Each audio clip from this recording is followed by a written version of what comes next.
নমস্কার। এখন আমরা ক্লাস 10 কোষে দেখি 18.4 যে সদিশতা মানে সিমিলারিটির অঙ্কগুলি আছে, এখানে এই 3-এর দাগ থেকে পরবর্তী কোশ্চেনগুলিকে সলভ করব। পার্ট 1-এ আমরা এখানে এই 2-এর দাগ পর্যন্ত সলভ করেছিলাম। এরই সঙ্গে এই চ্যাপ্টারের কোশ্চেনগুলি সলভ করার জন্য আমাদের বিশেষ কিছু কথা জেনে নিতে হবে, যেখান থেকে আমরা এই চ্যাপ্টারের শর্ট কোশ্চেনগুলিরও কিছু তথ্য পেয়ে যাব। তো সেগুলো আমরা বিস্তারিতভাবে দেখেছিলাম। এরই সঙ্গে এই চ্যাপ্টারে কয়েকটি নিজে করি কোশ্চেন আছে, সেগুলিকে সলভ করেছিলাম এবং প্রয়োগের মধ্যে কিছু কিছু কোশ্চেন আছে যেগুলি সলভ করা থাকলেও তোমাদের পরীক্ষার জন্য ভীষণ ইম্পর্টেন্ট, মানে সেগুলি থেকে তোমাদের কোনো কোনো কোশ্চেন পরীক্ষায় আসতে পারে। তো সেগুলো আমরা একটু দেখে নিয়েছিলাম।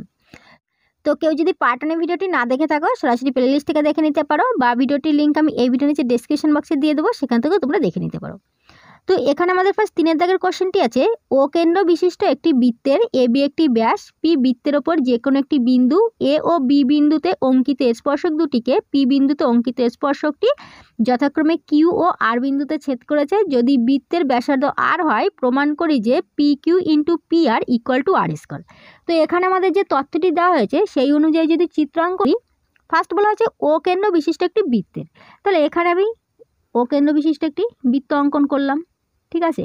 বলা আছে এ বি একটি ব্যাস, তাহলে ব্যাস মানে কেন্দ্রগামী হবে, তাহলে আমি এখানে করছি এ বি হলো ব্যাস। পি বৃত্তের ওপর যে কোনো একটি বিন্দু, তাহলে পি আমরা এই বৃত্তের ওপর যে কোনো জায়গায় একটি পি বিন্দু নিতে পারি, তো আমি এখানে নিচ্ছি, এটি আমাদের পি বিন্দু। এ ও বি বিন্দুতে অঙ্কিত স্পর্শক দুটিকে পি বিন্দুতে অঙ্কিত স্পর্শকটি যথাক্রমে কিউ ও আর বিন্দুতে ছেদ করেছে। এই জায়গাটি একটু ভালো করে বোঝো, এ ও বি বিন্দুতে অঙ্কিত স্পর্শক দুটিকে, ঠিক আছে, এ ও বি বিন্দুতে অঙ্কিত স্পর্শক দুটিকে, তাহলে আমরা ফার্স্ট এ আর বি বিন্দুতে দুটি আমি স্পর্শক অঙ্কন করে দিচ্ছি। হলো, এ আর বি বিন্দুতে স্পর্শক দুটিকে পি বিন্দুতে অঙ্কিত স্পর্শকটি, এবার পি বিন্দুতে আমাদের একটি স্পর্শক অঙ্কন করতে হবে, তাহলে আমি এখানে পি বিন্দুতে একটি স্পর্শক অঙ্কন করলাম। তাহলে পি বিন্দুতে অঙ্কিত স্পর্শকটি যথাক্রমে কিউ ও আর বিন্দুতে ছেদ করেছে। এবার ফার্স্ট আছে কিউ, ফার্স্ট আছে এ, তাহলে এ থেকে যে স্পর্শকটি হচ্ছে এখানে আমাদের হয়েছে কিউ, পরে আছে আর, পরে আছে বি, তাহলে আমাদের বি থেকে যে স্পর্শকটি হয়েছে এখানে হচ্ছে আমাদের আর। ঠিক আছে, নামগুলি আমাদের কিভাবে দিতে হয় নিশ্চয়ই বুঝতে পারছো। এবার বলা হচ্ছে যে যদি বৃত্তের ব্যাসার্ধ আর হয়, ব্যাসার্ধ মানে কেন্দ্র থেকে বৃত্তের এই বৃত্তের ওপর পর্যন্ত যে দৈর্ঘ্যটি এটি হচ্ছে ব্যাসার্ধ। তো বলা হচ্ছে এই ব্যাসার্ধ যদি আমাদের আর হয়, তাহলে সেক্ষেত্রে পি এখানে পি কিউ, এখানে এই যে দৈর্ঘ্যটি এই পি কিউ ইন্টু পি আর, এখান থেকে এই পি আর এই যে দৈর্ঘ্যটি এটির গুণফল সমান হবে আর স্কয়ার, মানে এর ব্যাসার্ধ।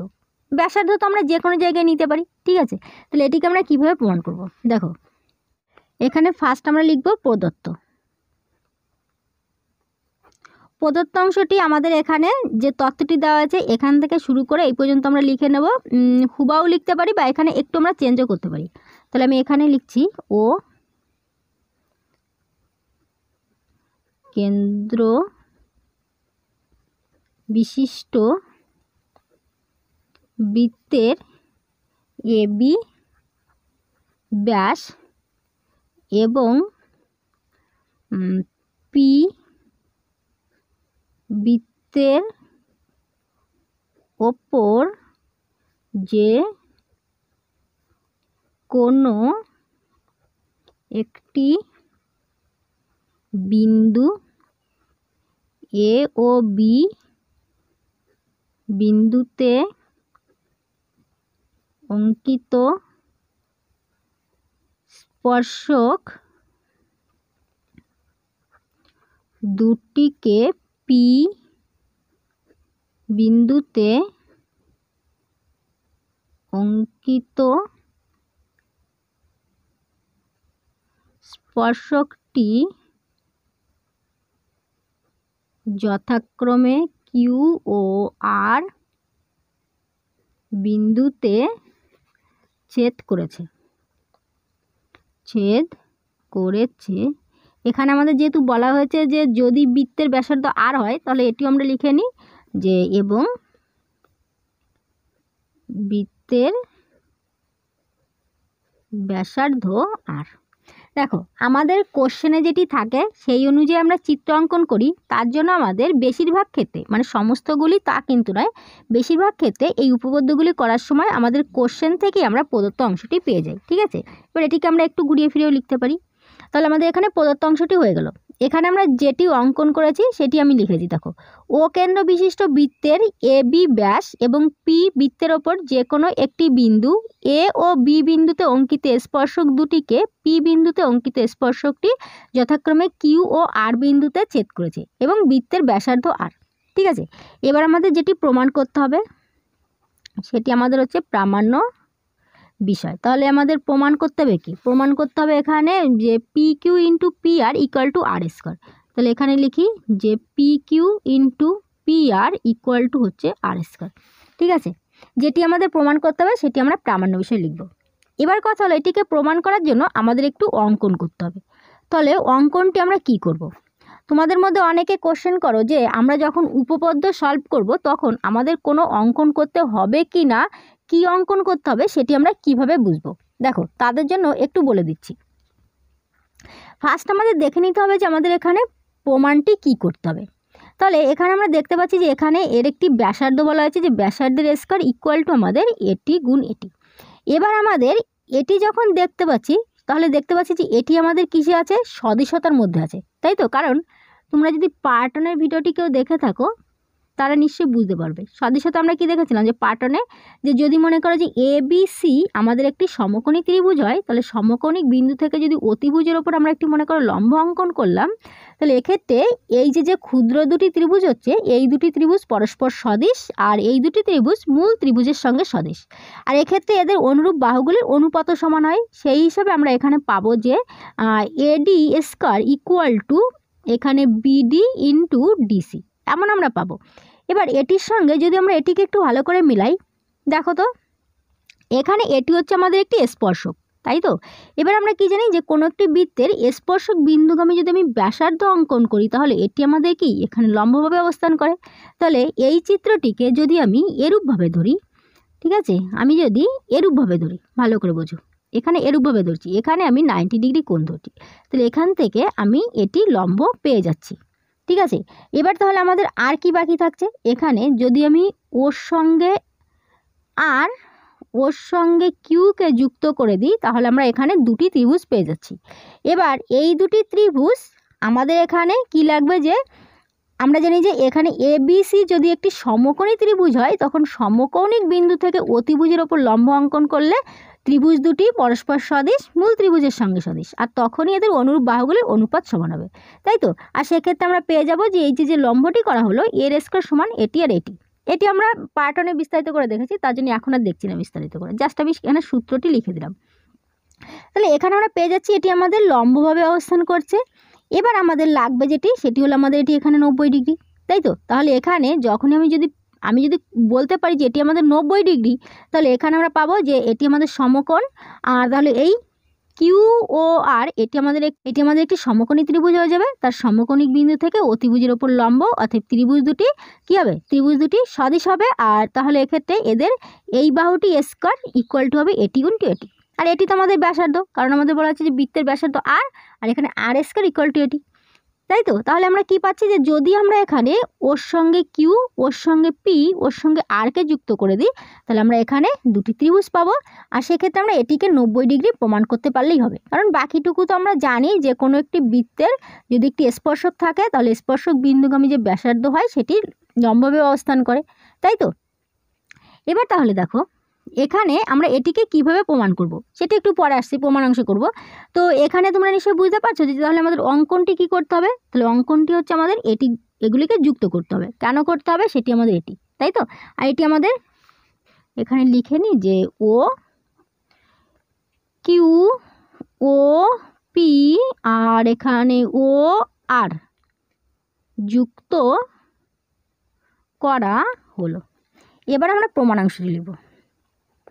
প্রমাণাংশে প্রথমেই আমরা পেয়ে যাচ্ছি যে আমাদের এখানে এটি লম্বভাবে অবস্থান করছে। তাহলে এখানে লিখি তাহলে ওপি লম্ব কিউ আর, তাই তো?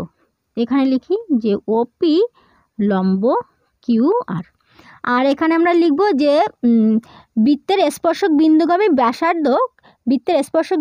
ব্যাসার্ধ লম্বভাবে অবস্থান করে, তাই তো? আমরা লিখি যে বৃত্তের স্পর্শক বিন্দুগামী ব্যাসার্ধ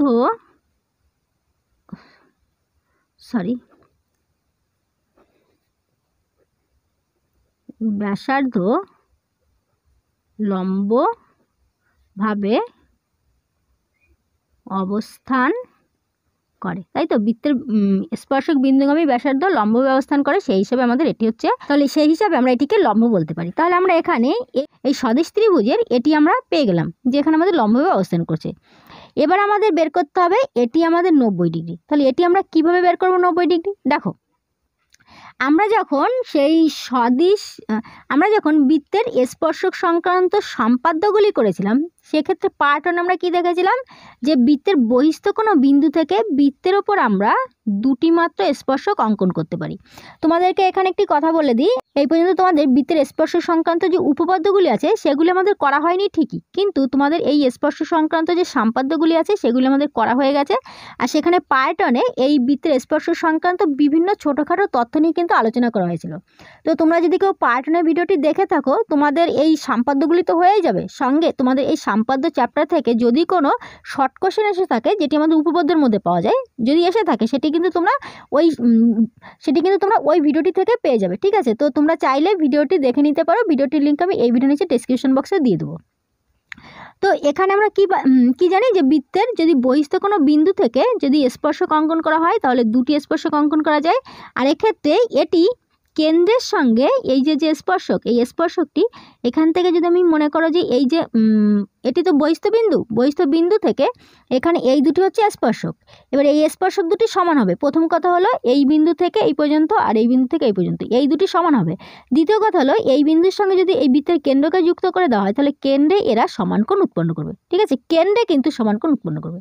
তাহলে এখানে আমরা কি পাচ্ছি যে ও কেন্দ্র বিশিষ্ট বৃত্তের কিউ বহিস্থ একটি বিন্দু, এখান থেকে দুটি স্পর্শক যদি কিউ এ আর কিউ পি করি তাহলে এখানে এই বহিস্থ বিন্দু থেকে দুটি স্পর্শক হয়ে যাবে, তাহলে এটি কেন্দ্রের সঙ্গে সমান কোণ উৎপন্ন করবে, মানে আমাদের এই কোণটি সমান এই কোণটি হবে। একইভাবে আর হচ্ছে বহিস্থ বিন্দু, এবার এখান থেকে দুটি স্পর্শক আর বি আর আর পি, তাহলে এক্ষেত্রে এটি কেন্দ্রের সমান দুটি কোণ উৎপন্ন করবে। তাহলে আমরা কি পাচ্ছি দেখো, ও এ ও বি এটি আমাদের বৃত্তের কি বলাই হয়েছে যে ফার্স্ট এ বি হচ্ছে ব্যাস। তাহলে আমরা কি জানি যে ব্যাস মানে কেন্দ্র দিয়ে যায়। এবার ব্যাস এটি তো আমাদের একটি সরলরেখাংশ হয়ে গেল। এবার আমরা জানি যে একটি সরলরেখা সমান কত? 180 ডিগ্রি। তাহলে এটি মোট টোটাল হচ্ছে 180 ডিগ্রি। এবার এই 180 ডিগ্রি তো মিলে আমাদের এই কোণটি আর এই কোণটি মিলে তো 180 ডিগ্রি। এবার এই কোণটির অর্ধেক হচ্ছে আমাদের এটি, এই কোণটির অর্ধেক হচ্ছে এটি, তাহলে মোট টোটালের আমাদের অর্ধেক পেয়ে যাচ্ছি এখানে। তাহলে মোট টোটালের অর্ধেক কত? 180কে যদি আমি 2 দিয়ে ভাগ করি কত হবে? 90। তাহলে আমরা পেয়ে যাবো 90 ডিগ্রি। যখনই 90 ডিগ্রি পেয়ে যাবো তখনই আমাদের এই দুটি সদিশ ত্রিভুজ হয়ে যাবে। আর সদিশ ত্রিভুজের শর্ত অনুযায়ী মানে অনুরূপ বাহুগুলির অনুপাত অনুযায়ী আমরা এটিকে পেয়ে যাবো, ঠিক আছে? এই সূত্র থেকে আমরা এটিকে সলভ করতে পারবো। তাহলে ফার্স্ট আমাদের এটি তো লেখা হয়ে গেল যে ওপি কিউ আর এর উপর লম্ব, কারণ বৃত্তের স্পর্শক বিন্দুগামী ব্যাসার্ধ এটি লম্বভাবে অবস্থান করে। এবার আমরা এটিকে লিখি যে এই বহিস্থ বিন্দু, ঠিক আছে? তাহলে এখানে লিখি যে আবার বৃত্তের বহিস্থ বিন্দু কিউ থেকে ঠিক আছে কিউ থেকে কিউ এ ও কিউ পি স্পর্শক, ঠিক আছে? স্পর্শক। অতএব এক্ষেত্রে আমরা বলতে পারি যে কোণ এ ও কিউ সমান হচ্ছে আমাদের কিউ ও পি। আর কারণ হিসাবে আমরা কি দেব? বৃত্তের বহিস্থ কোনো বিন্দু থেকে ওই বৃত্তের ওপর অঙ্কিত স্পর্শক কেন্দ্রে সমান কোণ উৎপন্ন করে, ঠিক আছে? কি লিখেছি যে বৃত্তের বহিস্থ কোনো বিন্দু থেকে ওই বৃত্তের ওপর অঙ্কিত স্পর্শক দ্বয় হবে দুটি, তাই না? দ্বয় বয় অন্তস্থ দ্বয়, স্পর্শক দ্বয় কেন্দ্রে সমান কোণ উৎপন্ন করে, সেই হিসাবে আমাদের এটি হলো। ঠিক আছে, এই যে যে কথাগুলি লিখছি এখান থেকেও কিন্তু তোমাদের পরীক্ষায় শর্ট কোশ্চেন আসে। যেমন মনে করো যে তোমাদের বলা হলো যে কোনো একটি বৃত্তের বহিস্থ বিন্দু কিউ, অতএব এক্ষেত্রে এই দুটি কোণ আমাদের সমান, বা বলা হলো এই দুটি কোণ আমাদের সমান, সত্য মিথ্যা দিয়ে দেওয়া হলো। তাহলে যখন এই দুটি কোণ সমান বলা হবে তখন আমরা বলবো সত্য, যদি এই দুটি কোণ সমান বলা হয় তখন আমরা কি বলবো, সেটি মিথ্যা, তাই তো। তো এইভাবে কিন্তু আমাদের সত্য মিথ্যাও কিন্তু দিয়ে দেওয়া হয় বা ড্যাশ পূরণ দিয়ে দেওয়া হয়, তার জন্য এগুলো তোমাদের একটু ধ্যান দিয়ে দেখতে হবে। একইভাবে আর বহিস্থ বিন্দু থেকে একইভাবে আর বহিস্থ বিন্দু থেকে আর বি ও আর পি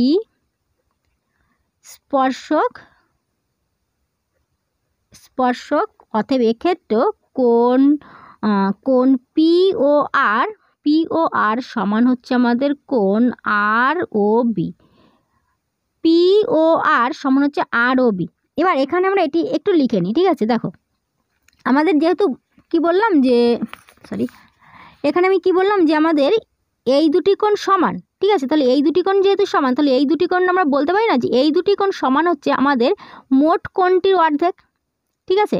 বা আমরা বলতে পারি যে এই দুটি কোণ সমান, তাহলে আমি এই কোণটিকে দ্বিগুণ বলতে পারি, যে আমাদের এই কোণটি সমান হচ্ছে আমাদের এর দ্বিগুণ। তাহলে আমি এখানে এই দুটি সমান, অথবা আমরা বলবো যে এই দুটি সমান, এটি হচ্ছে হাফ কোণ হচ্ছে এ ও পি, হাফ কোণ হচ্ছে এ ও পি এটি, বা এখানে আমরা বলতে পারি যে কোণ এ ও পি সমান হচ্ছে আমাদের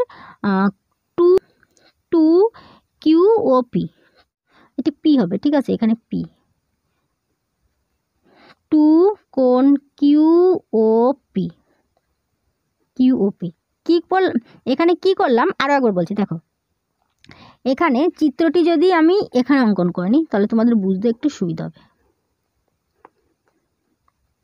এখানে ও, এটি এ বি, এটি আমি পি ধরছি, এখানে এটি হলো আমাদের কিউ, এটি হচ্ছে আমাদের আর, তাই তো। তাহলে এখানে আমরা পাচ্ছি যে এ ও কিউ মানে এই কোণটি, কিউ ও পি মানে এই কোণটি, এই দুটি কোণ আমাদের কি হলো, সমান হলো। তাহলে এই দুটি কোণ যেহেতু সমান, তাহলে আমরা বলতে পারি না যে এক্ষেত্রে এই দুটি কোণই আবার হবে আমাদের এই মোট কোণের অর্ধেক, তাই তো। তার জন্য এখানে লিখেছি যে এটি সমান হচ্ছে এ ও পি, এই কোণটির অর্ধেক হচ্ছে এটি। এবার আমি যদি আমাদের লাগবে কোণটি, আমাদের লাগবে এই কোণটি, তাই তো। কিউ ও পি এই কোণটি লাগবে আমাদের, কারণ এটি আমাদের 90 ডিগ্রি বের করতে হবে। তাহলে এখানে কিউ ও পি আমরা আবার তাহলে বলতে পারি যে এখানে মনে করো যে আমি এটিকেও বাদ দিয়ে দিচ্ছি, তাহলে আমাদের এটি কেমন হচ্ছে, এটি হচ্ছে আমাদের এরূপ হচ্ছে কোণ Q O P equal to হচ্ছে আমাদের এখানে হাফ কোণ এ ও পি। এবার দেখো এখানে এই 2 আছে সমান চিহ্ন এই সাইডের নিচে মানে ভাগে, তাহলে এই সাইডে চলে যাবে আমাদের গুণে, 2 গুণে চলে যাবে, তখন আমাদের কেমন হয়ে যাচ্ছে যে তাহলে এ ও পি এটি সমান হচ্ছে কোণ 2 কিউ ও পি। তো সেটি আমি এখানে লিখেছি যে এ ও পি এটি সমান হচ্ছে 2 কিউ ও পি, ঠিক আছে। এটি আমি 1 নং হিসাবে ধরি। এখানে কি করলাম নিশ্চয়ই বুঝতে পেরেছ। এবার একইভাবে এই দুটি আমাদের সমান, তাহলে এই দুটি সমান হচ্ছে আমাদের হাফ পি ও বি, তাহলে আমি এখানে লিখি কোণ পি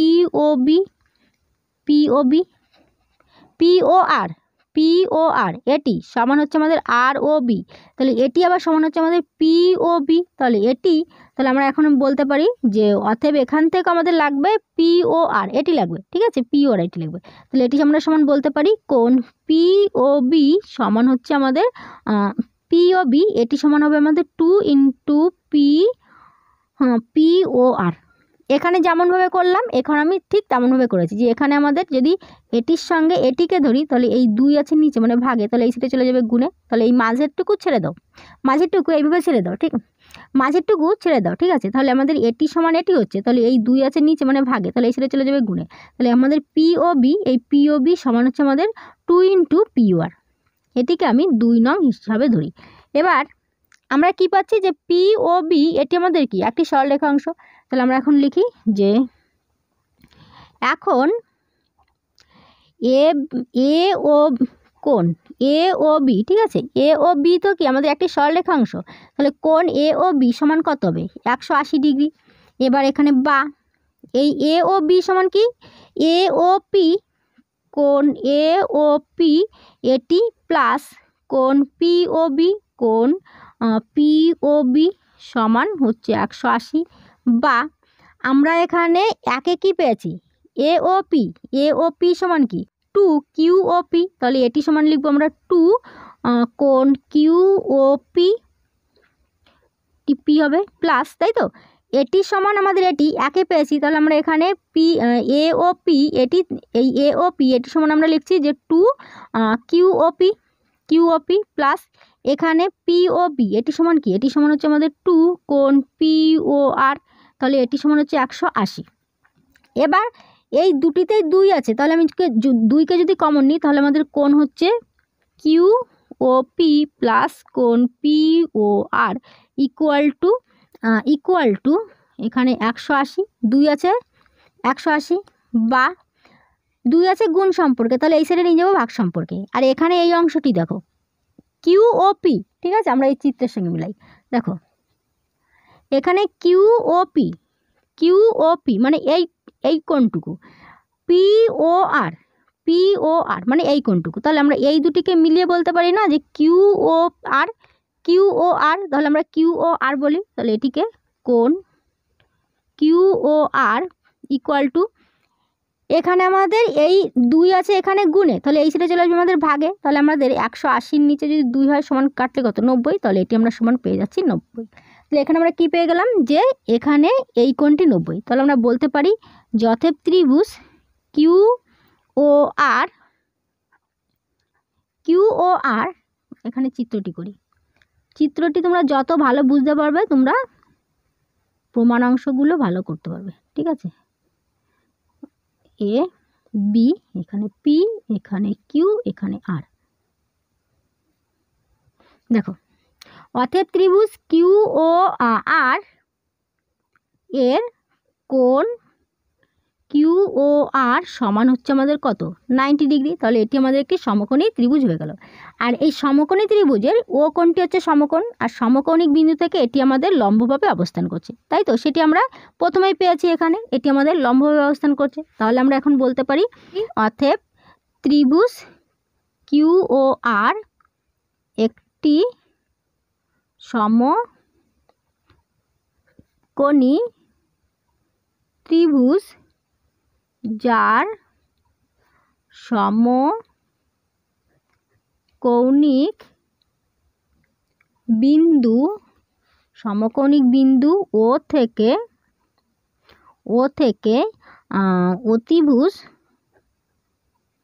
অতিভুজ কিউ আর এর ওপর ওপি লম্ব কিউ আর। অতএব এক্ষেত্রে আমাদের এই দুটি ত্রিভুজ সদৃশ, অতএব আমরা বলতে পারি যে ত্রিভুজ কিউ ও পি সদৃশ ত্রিভুজ ও পি আর, ঠিক আছে, কিউ ও পি এই ত্রিভুজটি সদৃশ হচ্ছে আমাদের ও পি আর। এবার যখনই এই দুটি ত্রিভুজ সদৃশ হয়ে গেল তাহলে এদের অনুরূপ বাহুগুলির অনুপাতও সমান হবে, তাহলে এক্ষেত্রে আমরা ধরি যে এই ত্রিভুজের এই বাহুটি মানে আমি যদি এটিকে ভূমি ধরি তাহলে এই ত্রিভুজের এটিকে আমি ভূমি ধরছি, তাহলে আমি এখানে করি যে অতএব QP by OP equal to হবে, এবার এই ত্রিভুজের যদি আমি এই ত্রিভুজের এটিকে আমি মানে লম্ব ধরি তাহলে এই ত্রিভুজের এটিকে লম্ব ধরছি, তাহলে অনুরূপ বাহু এখানে ওপি বাই হচ্ছে আমাদের পি আর। এখানে বা দেখো এখানে আমাদের এটি আছে নিচে মানে ভাগে, তাহলে এই সাইডে চলে যাবে গুণে, তাহলে আমাদের হয়ে যাচ্ছে কি ওপি স্কয়ার ইকুয়াল টু ওপির সঙ্গে ওপি গুণ করলে কী হবে ওপি স্কয়ার ইকুয়াল টু হচ্ছে আমাদের কিউপি ইন্টু পি আর। বা এখানে এটিকে আমি ধরে এইভাবে ঘুরিয়ে দিই, ঠিক আছে, আর এখানে আমাদের যেটি প্রমাণ করতে হবে সেখানে আমাদের আছে P Q R P R, তাহলে আমরা যদি এটিকে কিউপি ইন্টু পি আর বলি তাহলে কি আমাদের ভুল হবে, এখানে আছে পি কিউ আমি লিখেছি কিউপি একই কথা, তাহলে আমি এবার এটিকে একটু ঘুরিয়ে দিই, এখানে আমাদের যেটি লেখা আছে সেটি আমি লিখি যে P Q into P R equal to আমাদের ওপি জায়গা হচ্ছে আর, তাহলে আর স্কয়ার। আর এখানে আমি ব্র্যাকেটে লিখে দেবো যে ওপি বৃত্তের ব্যাসার্ধ। ঠিক আছে, ওপি বৃত্তের ব্যাসার্ধ, সেই হিসাবে এটি আমাদের আর স্কয়ার। আর এটি আমাদের প্রমাণ করতে বলা হয়েছিল, তাহলে এখানে আমি লিখি। ঠিক আছে, তাহলে আশা করছি এটি তোমরা ভালোভাবে বুঝতে পেরেছো। তবু যদি তোমাদের কারো কথা বুঝতে অসুবিধা হয় আরও একবার করে দেখে নেবে, দেখে নিয়ে নিজেরা প্র্যাকটিস করবে, তাহলে দেখবে পুরো ক্লিয়ার। এবার আমরা এই 4 দাগটি সলভ করব। তো 4 দাগে আছে এবিকে ব্যাস করে একটি অর্ধবৃত্ত অঙ্কন করেছি। এবি এর ওপর যে কোনো বিন্দু সি থেকে এবি এর ওপর লম্ব অঙ্কন করেছি যা অর্ধবৃত্তকে ডি বিন্দুতে ছেদ করেছে। প্রমাণ করি যে সিডি এসি ও বিসি এর মধ্যে সমানুপাতিক। তো এখানে আমাদের কি বলা আছে? বলা হয়েছে যে এবিকে ব্যাস করে, মনে করো যে এখানে আমি একটি সরলরেখাংশ নিচ্ছি এবি। এবার বলা আছে যে এটিকে ব্যাস করে। ব্যাস বলতে আমরা কি বুঝি? কোনো একটি বৃত্তের কেন্দ্রগামী যে বৃহত্তম জ্যাটি থাকে সেটি ব্যাস। তো বলা আছে এই এবিকে ব্যাস করে, ঠিক আছে, এই এবিকে ব্যাস করে আমাদের একটি অর্ধবৃত্ত অঙ্কন করতে হবে। মানে আমি এখানে অর্ধেকটা বৃত্ত অঙ্কন করলাম। এবার কি বলা আছে যে এবি এর ওপর যে কোনো বিন্দু সি থেকে, এবার এই এবি এর ওপর আমি যে কোনো জায়গায় একটি বিন্দু নিতে পারি। মনে করো যে এরূপ জায়গায় আমি একটি সি বিন্দু নিচ্ছি।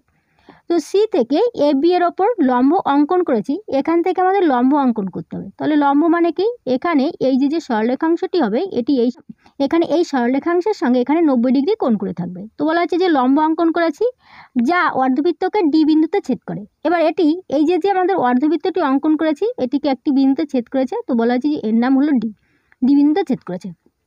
প্রমাণ করি যে এখানে প্রমাণ করতে হবে যে সিডি, এখানে এই সিডি এসি ও বিসি এর মধ্য সমানুপাতিক। তো মধ্য সমানুপাতি বলতে আমরা কি বুঝি? মধ্য সমানুপাতি হলো, মনে করো যে এ বি আর সি তিনটি ক্রমিক সমানুপাতি আছে। ঠিক আছে, এবার এই ক্রমিক সমানুপাতির মধ্যে বি হচ্ছে আমাদের মধ্য সমানুপাতি। তাহলে এটিকে যদি আমরা এরূপ আকারে লিখি, দেখো যে আমাদের এ বাই বি ইকুয়াল টু হবে আমাদের বি বাই সি। তাহলে সেক্ষেত্রে আমাদের এটি হচ্ছে। তাছাড়া আমরা জানি যে মধ্য সমানুপাতি স্কয়ার ইকুয়াল টু হয় আমাদের প্রথম পদ ইন্টু এখানে তৃতীয় পদ, তাই তো? এটি আমরা জানি। এবার আমাদের সেটি প্রমাণ করতে হবে যে এখানে এটি হচ্ছে আমাদের এই যে সিডি, এই সিডি হচ্ছে এসি আর বিসি এর মধ্য সমানুপাতি। তার মানে আমাদের এখানে কি হচ্ছে? এখানে আমাদের যেটি বের করতে হবে সেটি হলো আমাদের এখানে সিডি স্কয়ার ইকুয়াল টু আমাদের এসি ইন্টু এখানে বিসি, এটি আমাদের প্রমাণ করতে হবে, তাই তো? তাহলে এটি আমরা কিভাবে প্রমাণ করব? দেখো এখানে আমরা ফার্স্ট প্রদত্ত অংশটি লিখে নিই। প্রদত্ত অংশ আমাদের সাধারণত যে তথ্য দেওয়া থাকে সেই তথ্য অনুযায়ী আমরা চিত্র অঙ্কন করি, আর সেই চিত্র অনুযায়ী আমাদের প্রদত্ত অংশটি লিখতে হয়। তাহলে এখানে আমি লিখি যে এ বি, এখান থেকে শুরু করে আমি এই পর্যন্ত লিখব। এখানে আমরা এটিকে আমরা একটু ঘুরিয়ে ফিরিয়ে লিখতে পারি বা সেম একইভাবে লিখতে পারি। তো আমি এখানে এটিকে লিখছি এইভাবে যে এ বি কে ব্যাস করে একটি অর্ধবৃত্ত অঙ্কন করা হলো এবং সি এ বি এর ওপর যে কোনো একটি বিন্দু এবং সি বিন্দু থেকে এ বি এর ওপর লম্ব অঙ্কন করা হলো যেটি অর্ধবৃত্তকে ডি বিন্দুতে ছেদ করেছে। ঠিক আছে, তো আমাদের এখানে যে তথ্যটি দেওয়া ছিল সেই অনুযায়ী আমরা এখানে চিত্রটি অঙ্কন করেছি আর সেই অনুযায়ী এখানে লিখেছি। কথাটি একটু ঘুরিয়ে ফিরিয়ে লিখেছি। দেখো এখানে কি লিখেছি যে এবিকে ব্যাস করে, এখানে এই এবিকে ব্যাস করে একটি অর্ধবৃত্ত অঙ্কন করা হলো, এখানে একটি অর্ধবৃত্ত অঙ্কন করা হয়েছে এবং সি এবি এর ওপর যে কোনো একটি বিন্দু এবং এই সি এবি এর ওপর যে কোনো একটি বিন্দু এবং সি বিন্দু থেকে এ বি এর ওপর লম্ব অঙ্কন করা হলো, এখানে একটি লম্ব অঙ্কন করা হয়েছে যেটি অর্ধবৃত্তকে ডি বিন্দুতে ছেদ করেছে, যেটি অর্ধবৃত্তকে ডি বিন্দুতে ছেদ করেছে। এবার আমরা লিখব প্রামাণ্য। প্রামাণ্য বিষয়। তো প্রামাণ্য বিষয় আমাদের যেটি প্রমাণ করতে হবে সেটি বলা হয়েছে যে আমাদের এখানে সিডি এসি ও বিসি এর মধ্যে সমানুপাতিক। তো সেটি আমরা লিখব যে এখানে সিডি এসি ও সিবি এর, এখানে সিবি করে আছে তো না, বিসি, ঠিক আছে, বিসি এর মধ্য সমানুপাতিক, ঠিক আছে। এবার এটিকে প্রমাণ করার জন্য আমাদের একটু অঙ্কন করতে হবে। অঙ্কনটি হলো এখানে এই ডির সঙ্গে একে আমাদের যুক্ত করতে হবে, আর এখানে বির সঙ্গে ডিকে আমাদের যুক্ত করতে হবে। কথা হলো যে কেন যুক্ত করব? আমরা কি জানি, যদি আমাদের কোনো সমকোণী ত্রিভুজ হয়, মনে করো যে আমাদের এ বি সি আমাদের একটি সমকোণী ত্রিভুজ, যার সমকোণিক বিন্দু মনে করো এ। এবার এই সমকোণিক বিন্দু থেকে যদি অতিভুজের ওপর একটি লম্ব অঙ্কন করা হয়, তাহলে সেক্ষেত্রে এই যে দুটি ক্ষুদ্র ত্রিভুজ হচ্ছে, এই দুটি ক্ষুদ্র ত্রিভুজ পরস্পর সদিশ, আবার এই ক্ষুদ্র ত্রিভুজ দুটি মূল ত্রিভুজের সঙ্গে সদিশ। এবার এক্ষেত্রে যদি আমাদের এই দুটি ত্রিভুজ সদিশ হয়, তাহলে এক্ষেত্রে আমরা বলতে পারি কি, যে আমাদের এখানে এই বাহুগুলির অনুপাত আমাদের সমান হবে।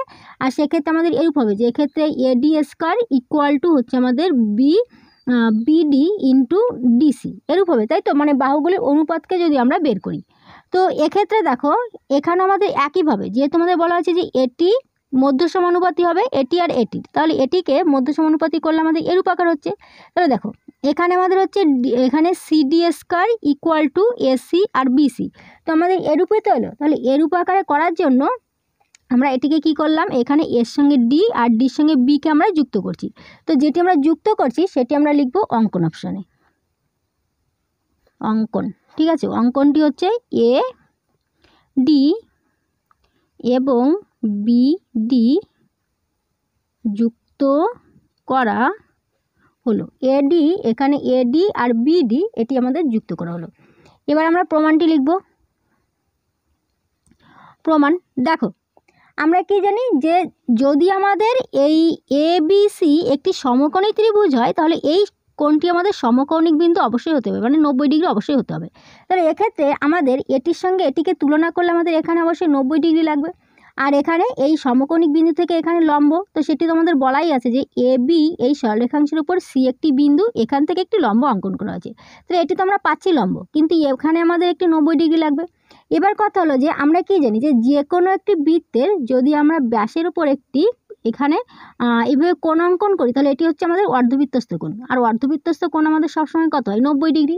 সেই হিসাবে আমরা এখানে বলতে পারি যে কোণ এডিবি ইকুয়াল টু 90 ডিগ্রি, কারণ এটি অর্ধবৃত্তস্থ কোণ, ঠিক আছে, এটি অর্ধবৃত্তস্থ কোণ, সেই হিসেবে আমাদের এটি 90 ডিগ্রি। এবার আমাদের দেখো এখানে যখনই আমাদের 90 ডিগ্রি পেলাম, আর তাছাড়া আমাদের দেখো এখানে আমরা তাহলে লিখতে পারি যে ত্রিভুজ এ ডি বি এর কোণ এডিবি সমান 90 ডিগ্রি, অতএব এটি সমকোণী ত্রিভুজ। আর এই সমকোণিক বিন্দু থেকে এখানে এ বি এর ওপর আমাদের এটি লম্ব হচ্ছে, তাহলে আমরা এটিকে লিখতে পারি যে এবং সিডি লম্ব এবি। যখনই আমাদের সিডি লম্ব এবি হলো, তাহলে আমরা এখানে কি বলবো যে অতএব এক্ষেত্রে আমাদের যে ত্রিভুজ হবে, আমরা কি জানি যে পার্ট 1 আমরা কি দেখেছিলাম যে যখন আমাদের একটি সমকোণী ত্রিভুজ হয়, সেই সমকোণী ত্রিভুজের সমকোণিক বিন্দু থেকে অতিভুজের ওপর আমরা যদি লম্ব অঙ্কন করি, তাহলে এক্ষেত্রে আমাদের এই ক্ষুদ্র দুটি ত্রিভুজ পরস্পর সদিশ, আবার এই ক্ষুদ্র দুটি ত্রিভুজ মূল ত্রিভুজের সঙ্গে সদিশ। এবার এক্ষেত্রে আমরা কোন দুটি ত্রিভুজকে আমরা সদিশ ধরবো? কথা হলো যে যখন আমরা এটিকে এরূপ করেছিলাম, তখন আমরা এই ক্ষুদ্র দুটি ত্রিভুজকে আমরা সদিশ ধরেছিলাম, সেই অনুযায়ী করেছিলাম। তো এখানে আমরা এই দুটি ত্রিভুজকে সদিশ ধরবো, যে এডিসি আর সিডিবি এই দুটি ত্রিভুজ সদিশ, ঠিক আছে। তাহলে আমি এখানে লিখি যে অতএব ত্রিভুজ এ ডিসি সদিশ ত্রিভুজ সিডিবি। এবার যখনই এই দুটি ত্রিভুজ সদিশ হলো, তাহলে এদের অনুরূপ বাহুগুলির অনুপাত সমান। তাহলে অনুপাত সমান যেহেতু, তাহলে আমরা সরাসরি এখানে লিখতে পারি যে দেখো এখানে আমি চিত্রটি অঙ্কন করি, তোমরা চিত্র দেখলে তোমাদের বুঝতে সুবিধা হবে, ঠিক আছে। এখানে এ এটি বি, এখানে সি, এটি ডি করলাম। তাহলে এখানে আমাদের হয়ে গেল এডিসি, এডিসি এই ত্রিভুজটি, আর সিডিবি, এখানে সিডিবি এই ত্রিভুজটি, এই দুটি ত্রিভুজ আমাদের হয়ে গেল সদিশ। এবার যখনই সদিশ হলো তাহলে এদের অনুরূপ বাহুগুলি অনুপাত সমান। তাহলে সেই হিসেবে যদি আমি এই ত্রিভুজটি ধরি, মনে করো এই ত্রিভুজের এটি হচ্ছে আমাদের ভূমি, তাহলে এখানে লিখি যে এসি বাই, এবার এই ত্রিভুজের এটিকে আমি ভূমি ধরছি, ঠিক আছে, এখানে হচ্ছে ডিসি ইকুয়াল টু, এবার আমি এই ত্রিভুজের এখানে উচ্চতা ধরছি, তাহলে এখানে ডিসি বাই, এবার আমি এই ত্রিভুজের এখানে উচ্চতা ধরছি, আমি এখানে সিবি নয় বিসি, ঠিক আছে, বিসি। অথবা এক্ষেত্রে আমরা এটিকে এইভাবে লিখতে পারি, বা আমাদের এখানে হচ্ছে তাহলে AC into BC equal to আমাদের এখানে এই ডিসি না বলে সিডি লিখে দিই, ঠিক আছে, কারণ ডিসি আর সিডি একই কথা, সিডি স্কোয়ার। তাহলে আমরা এখানে কি পেয়ে যাচ্ছি যে আমাদের এখানে এটি পেলাম যে AC into BC equal to হচ্ছে সিডি স্কোয়ার। অথবা আমরা বলতে পারি যে এখানে সিডি হলো এসি ও বিসি এর মধ্য সমানুপাতি, ঠিক আছে। এখানে এই জায়গা থেকে কেন আমরা এটিকে লিখেছি সেটা নিশ্চয়ই বুঝতে পেরেছো। প্রথমে আমি তোমাদের বলেছি যদি আমাদের তিনটি ক্রমিক সমানুপাতি হয় তাহলে এক্ষেত্রে এটিকে যদি আমরা ভগ্নাংশকারে লিখি তাহলে আমাদের এই প্রথম পদ বাই দ্বিতীয় পদ ইকুয়াল টু দ্বিতীয় পদ বাই তৃতীয় পদ এরূপ হবে। আর যদি আমরা এটিকে এই আকারে লিখি তাহলে আমাদের আমরা কি জানি যে তিনটি ক্রমিক সমানুপাতি হলে মধ্যপদের স্কয়ার ইকুয়াল টু প্রথম পদ আর দ্বিতীয় পদের গুণফল। তাহলে এখানে আমাদের বলা হয়েছে যেহেতু যে আমাদের এখানে এটি হচ্ছে আমাদের এই দুটির মধ্য সমানুপাতি, তাহলে এই দুটির মধ্য সমানুপাতি মানে আমাদের এখানে এই দুটিকে গুণ করলে এটির স্কয়ার হবে, তাই তো। আর এটি আমরা এখান থেকে পেয়ে গেলাম, আর এটি আমাদের প্রমাণ করতে বলা হয়েছিল, তাহলে এখানে লিখি প্রমাণিত, ঠিক আছে। এখানে এটি কি করে করা হলো আশা করি এটি বুঝতে পেরেছো। তবু যদি তোমাদের কারো কোথাও বুঝতে অসুবিধা হয় আরও একবার করে দেখে নেবে, দেখে নিয়ে তোমরা নিজেরা প্র্যাকটিস করবে, তাহলে দেখবে পুরো ক্লিয়ার হয়ে যাবে। তারপরে যদি তোমাদের বুঝতে অসুবিধা হয় তোমরা আমাকে অবশ্যই কমেন্ট করতে পারো। এবার আমরা এই 5 দাগটি সলভ করব। তো 5 দাগে আছে সমকোণী ত্রিভুজ এবিসি এর কোণ এ সমকোণ, অতিভুজ বিসি এর ওপর লম্ব এডি হলে প্রমাণ করি ত্রিভুজ এবিসি বাই ত্রিভুজ এসিডি ইকুয়াল টু হবে BC square by AC square. তাহলে এটিকে প্রমাণ করার জন্য ফার্স্ট যে তথ্যটি দেওয়া আছে সেই অনুযায়ী একটি চিত্র অঙ্কন করি। সমকোণী ত্রিভুজ এবিসি যার এ কোণটি সমকোণ, তাহলে আমি এখানে একটি সমকোণী ত্রিভুজ অঙ্কন করি, ঠিক আছে। মনে করে সাপোজ এই কোণটি আমাদের সমকোণ, তাহলে আমি এখানে লিখি এ বি সি আমাদের একটি সমকোণী ত্রিভুজ হয়ে গেল, যার সমকোণটি হচ্ছে এটি। এবার বলা হয়েছে যে অতিভুজ বিসি এর ওপর লম্ব এডি, এই যে বিসি, এই বিসি এর ওপর এডি হচ্ছে আমাদের লম্ব, মানে সমকোণিক বিন্দু থেকে আমাদের এডি এটি লম্ব অঙ্কন করা হলো। প্রমাণ করি যে এক্ষেত্রে আমাদের প্রমাণ করতে হবে যে এবিসি মানে মূল ত্রিভুজের সঙ্গে বাই এসিডি, এখানে এসিডি মানে এই যে ত্রিভুজটি, এই ত্রিভুজের ইকুয়াল টু হবে আমাদের বিসি স্কয়ার। এখানে বিসি বলতে এটির স্কয়ার বাই এসি মানে এটির স্কয়ার, ঠিক আছে। তাহলে এটি আমরা কীভাবে প্রমাণ করব?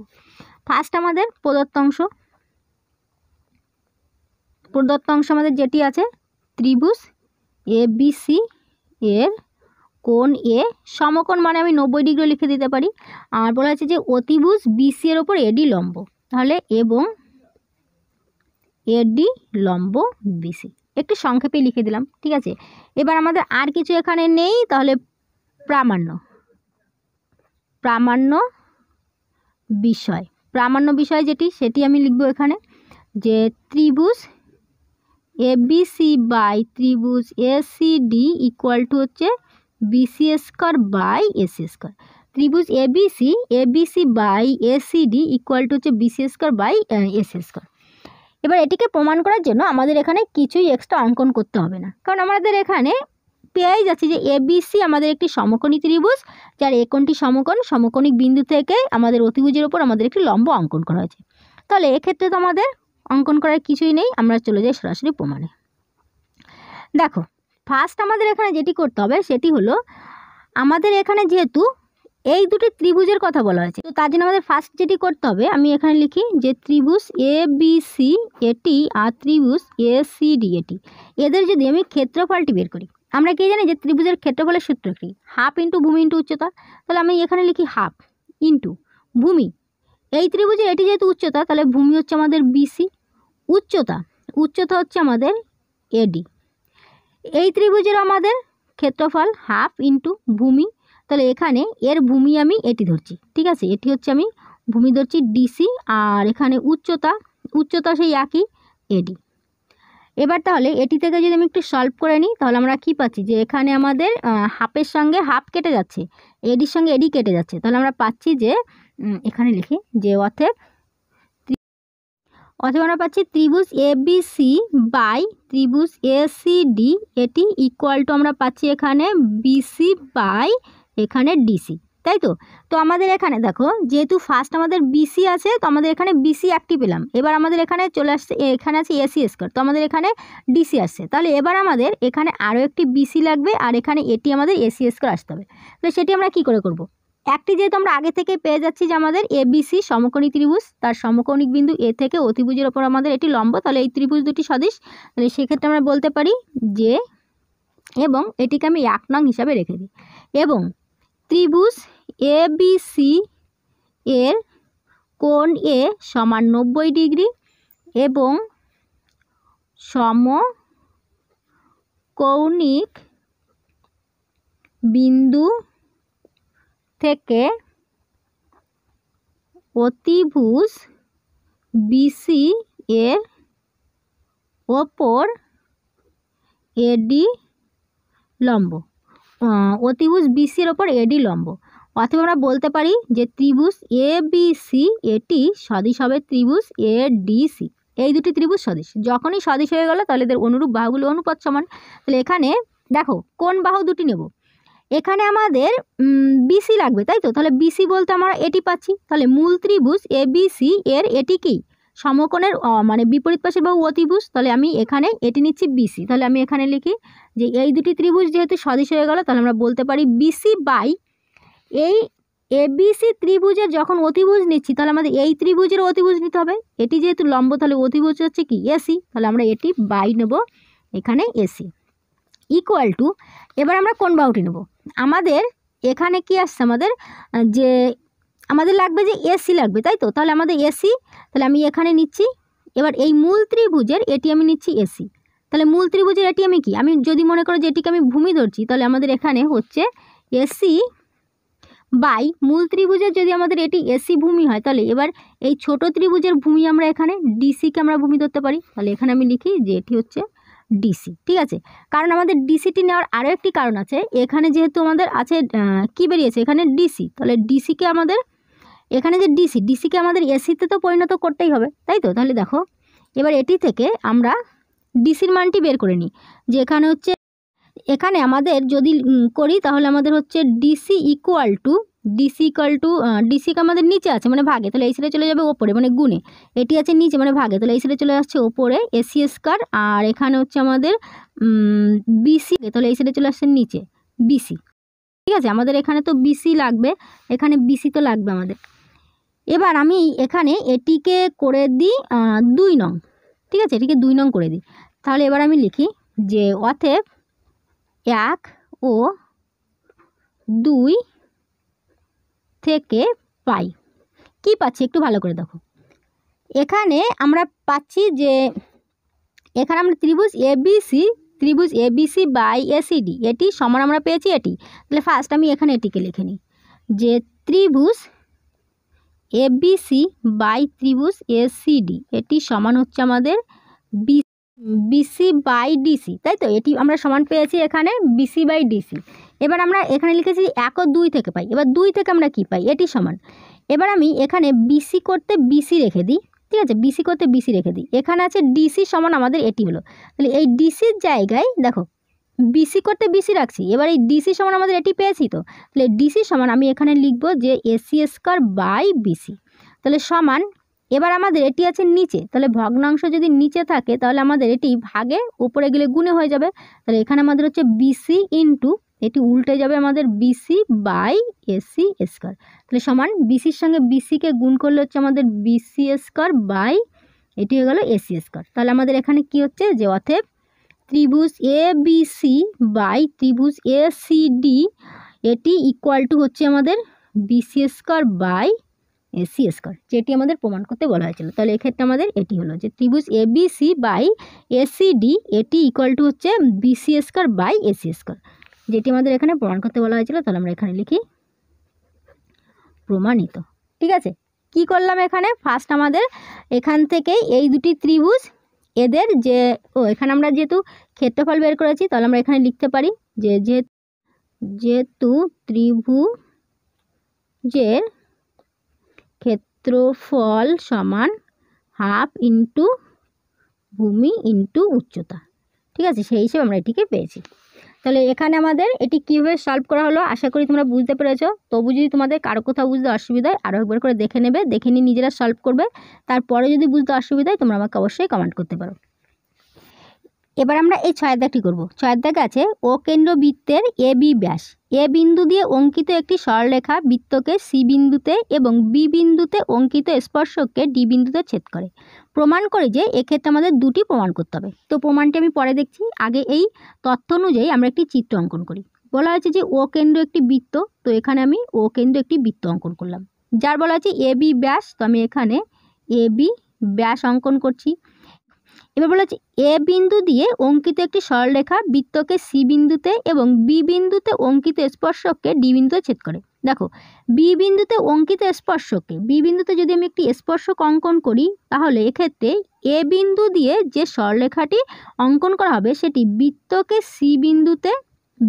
সি বিন্দুতে আর এই স্পর্শককে ডি বিন্দুতে ছেদ করে। প্রমাণ করি যে এক্ষেত্রে আমাদের প্রমাণ করতে হবে কি, যে বিডি স্কোয়ার, এখানে যেটি প্রমাণ করতে হবে সেটি আমরা একটু পরে লিখছি, আমি প্রদত্ত অংশটি লিখে নিই ফার্স্ট। ঠিক আছে, প্রদত্ত অংশ অনুযায়ী চিত্র অঙ্কন করেছি, তাহলে এটি আমরা লিখব ও কেন্দ্রীয় বৃত্তের এ বি ব্যাস, ও কেন্দ্রীয় বৃত্তের এ বি হচ্ছে আমাদের ব্যাস, আর এখানে এ বিন্দু দিয়ে অঙ্কিত সরল রেখা বৃত্তটিকে সি বিন্দুতে এবং বি বিন্দুতে অঙ্কিত স্পর্শককে ডি বিন্দুতে ছেদ করেছে। ঠিক আছে, এখানে যেটি আছে সেটি লিখেছি। ও কেন্দ্রবৃত্তের এ বি ব্যাস, ও কেন্দ্রবৃত্তের এ বি ব্যাস, এ বিন্দু দিয়ে অঙ্কিত সরলরেখা, এ বিন্দু দিয়ে অঙ্কিত সরলরেখা বৃত্তটিকে সি বিন্দুতে, এই বৃত্তটিকে সি বিন্দুতে এবং বি বিন্দুতে অঙ্কিত স্পর্শককে, এই বি বিন্দুতে অঙ্কিত স্পর্শককে ডি বিন্দুতে ছেদ করে। এবার আমাদের যেটি প্রামাণ্য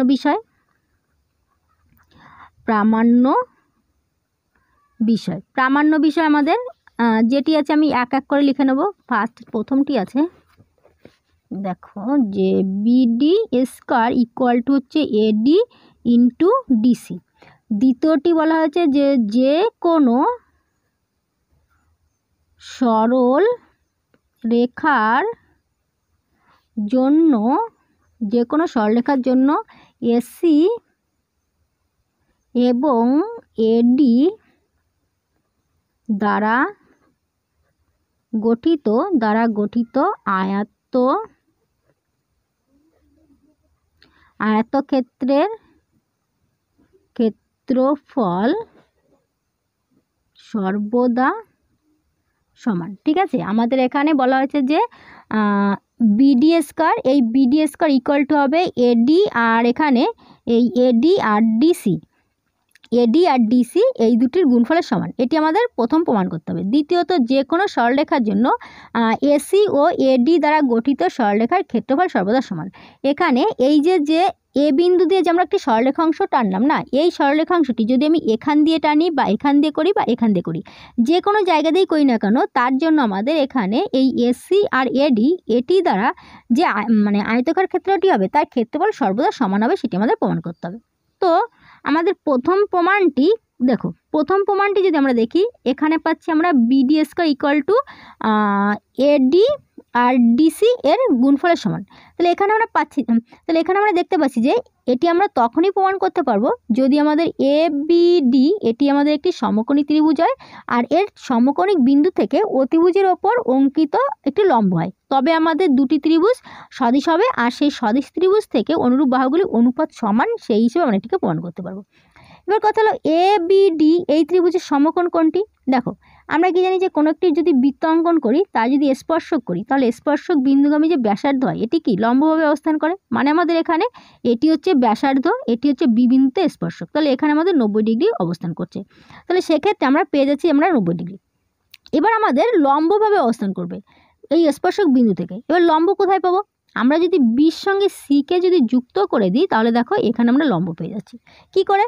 আমরা জানি যে কোনো একটি বৃত্তের যদি আমরা এইভাবে একটি ব্যাস অঙ্কন করি আর এই তাহলে এটি হচ্ছে অর্ধেক বৃত্ত, আর এই অর্ধেক বৃত্তের মধ্যে যে সকল কোণগুলি হয় অর্ধবৃত্তস্থ কোণ সবসময় কত হয়? 90 ডিগ্রি, মানে এটি আমাদের 90 ডিগ্রি। 90 ডিগ্রি মানে লম্ব, ঠিক আছে। তাহলে এখানে আমরা পেয়ে যাচ্ছি যে এ বি ডি এটি আমাদের একটি সমকোণী ত্রিভুজ, যার এটি হলো সমকোণ, আর এই সমকোণিক বিন্দু থেকে অতিভুজের ওপর আমাদের একটি লম্ব হয়ে যাচ্ছে। তাহলে এই দুটি ত্রিভুজ আমাদের হয়ে যাচ্ছে কি সদিশ। তাহলে এটিকে সদিশ করার জন্য আমাদের কি করতে হলো? সির সঙ্গে বিকে যুক্ত করতে হলো। তাহলে এটি আমরা এক্সট্রা করেছি, তার জন্য এটিকে আমি লিখবো অঙ্কন অপশানে।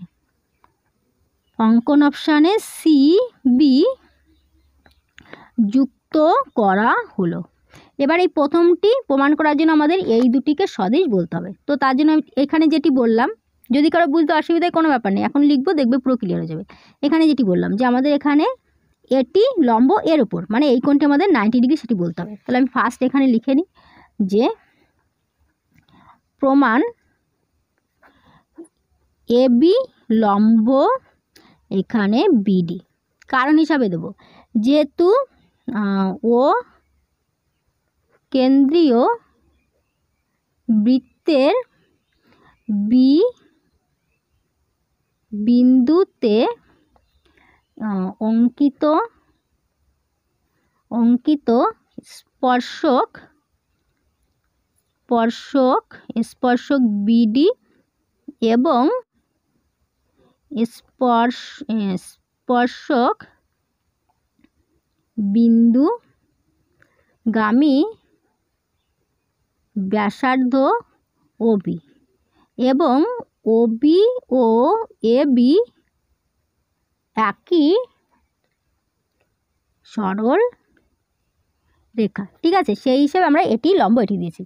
কি দিয়েছি দেখো, চিত্রটি যদি আমি এখানে অঙ্কন করি তোমাদের কাছাকাছি থাকলে বুঝতে সুবিধা হবে। এখানে আমাদের ডি, এটি সি, এটি ও, এটি বি, এখানে এ। বলা আছে যে ও কেন্দ্র বৃত্তের, এখানে এই ও কেন্দ্র বৃত্তের বি বিন্দুতে অঙ্কিত একটি স্পর্শক হচ্ছে বিডি এবং স্পর্শক বিন্দুগামী ব্যাসার্ধ হচ্ছে ওবি, আর এই ওবি আর এবি একই সরলরেখা। সেই জন্য আমরা কি জানি যে কোনো একটি বৃত্তের স্পর্শক বিন্দুগামী ব্যাসার্ধ কি হয়? এখানে লম্ব হয়ে অবস্থান করে, সেই হিসাবে এটি আমাদের লম্ব পেয়ে গেলাম। এবার আমরা এখানে যুক্ত করেছি এটি আমাদের 90 ডিগ্রি। এখানে লিখি যে এবং কোণ এ সি বি সমান 90 ডিগ্রি। এটি আমরা কি হিসাবে দেবো? অর্ধবৃত্তস্থ কোণ। অর্ধবৃত্তস্থ কোণ হিসাবে আমরা পেয়ে যাচ্ছি এটি 90 ডিগ্রি।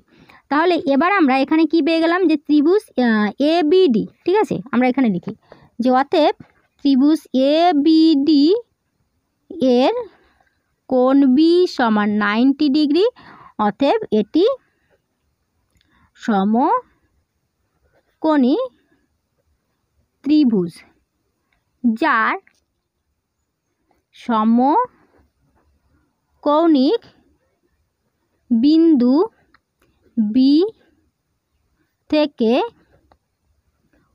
অতিভুজ এডি এর ওপর বিসি লম্ব, ঠিক আছে। এবার তাহলে আমরা বলতে পারি যে অতএব ত্রিভুজ এ বি ডি সদিশ ত্রিভুজ বিসিডি।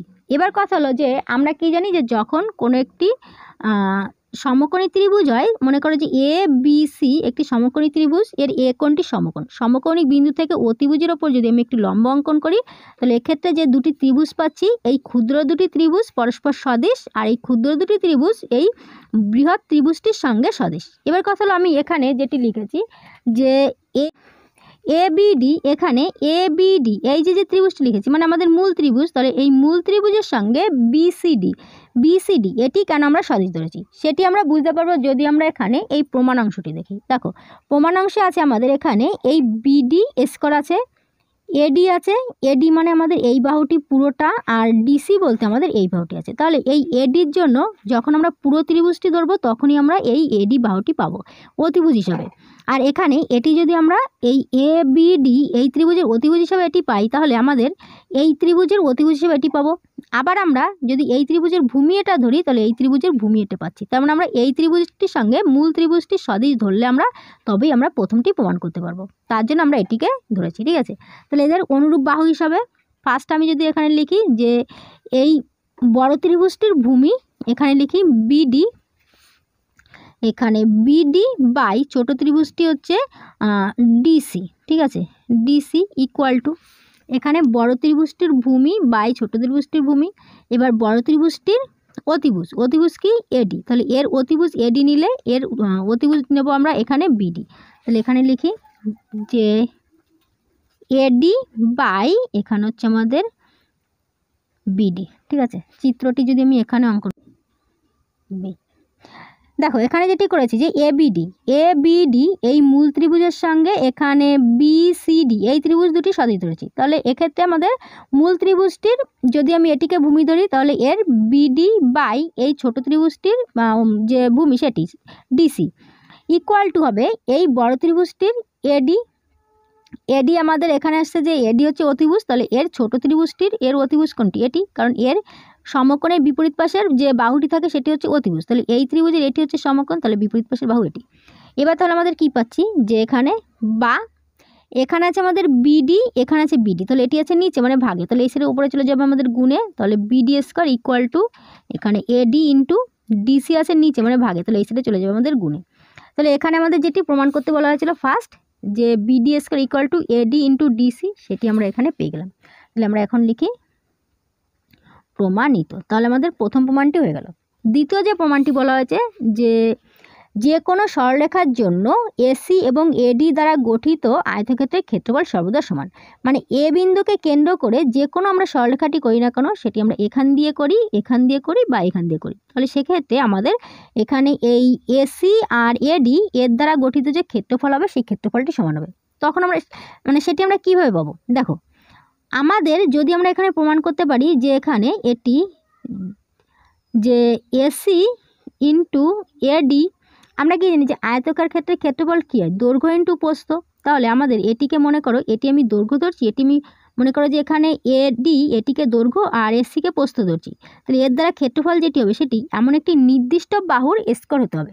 তাহলে নির্দিষ্ট বাহু আমাদের যে কোনো বৃত্তের ব্যাস হয় নির্দিষ্ট, তাহলে আমি এখানে এ বিকে ধরছি নির্দিষ্ট বাহু।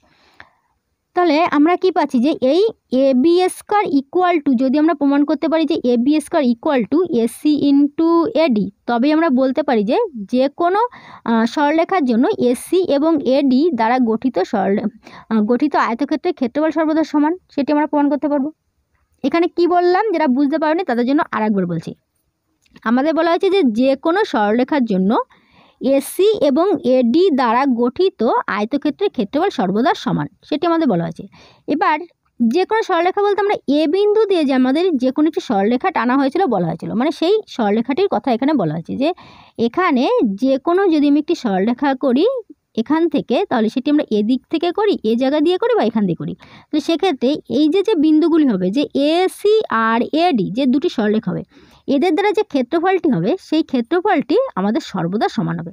এবার কি করে আমাদের সমান হবে, দেখো আমাদের এক্ষেত্রে এমন একটি বাহুর সঙ্গে আমাদের তুলনা করতে হবে যে বাহুটি আমাদের নির্দিষ্ট হবে। তাহলে আমরা পাচ্ছি যে কোনো একটি বৃত্তের উপর যখন ঘটছে তাহলে বৃত্তের ব্যাস বা ব্যাসার্ধ সবসময় নির্দিষ্ট থাকে, তাহলে আমাদের এখানে আমরা বলতে পারি যে এ বি এটিকে যদি ধরি যে A B square equal to আমাদের এটি আর এটি গুণফল সমান, তাহলে এ বি যেহেতু নির্দিষ্ট মানে বৃত্তটি নির্দিষ্ট তাহলে বৃত্তের ব্যাসও নির্দিষ্ট, তাহলে এর স্কোয়ার সমান এটি করলে আমাদের এটি নির্দিষ্ট পেয়ে যাচ্ছি।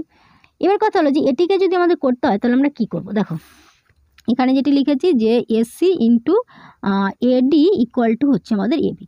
তাহলে সেক্ষেত্রে আমাদের কি লাগবে, এবির স্কোয়ার পাচ্ছি, এসি পাচ্ছি এটি, এডি পাচ্ছি এটি, তার মানে আমরা মূল ত্রিভুজের সঙ্গে এই ত্রিভুজটি আমাদের সদিশ ধরতে হবে।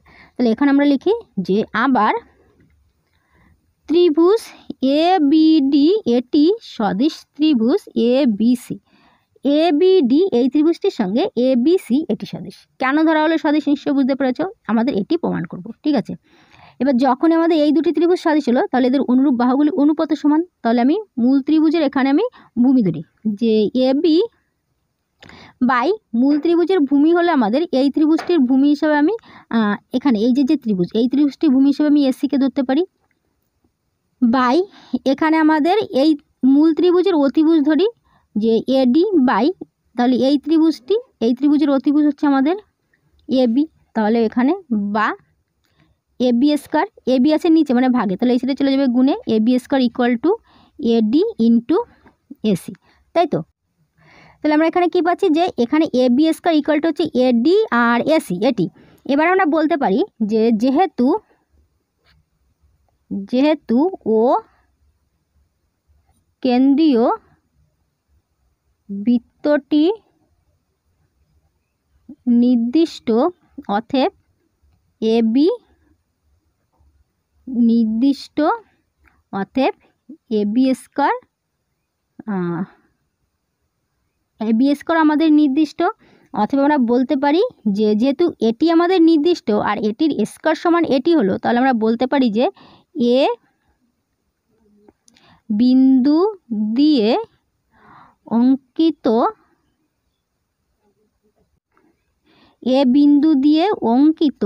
যে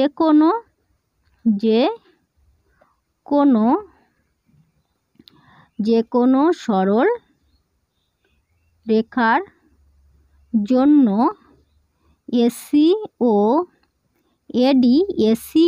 এডি দ্বারা গঠিত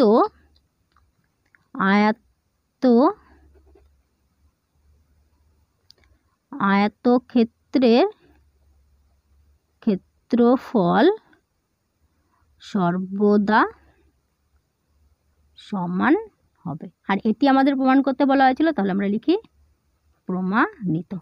ঠিক আছে, আমাদের এখানে যেটি ছিল দ্বিতীয়টি যে কোনো সরলরেখার জন্য এসি এবং এডি দ্বারা গঠিত আয়তক্ষেত্রের ক্ষেত্রফল সর্বদা সমান হবে।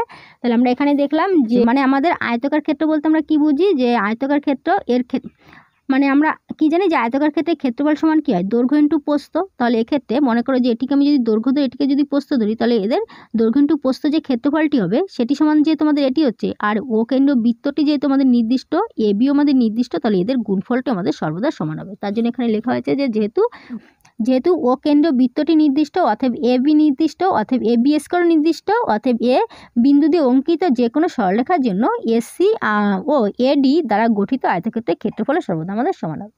আর এটি আমাদের প্রমাণিত।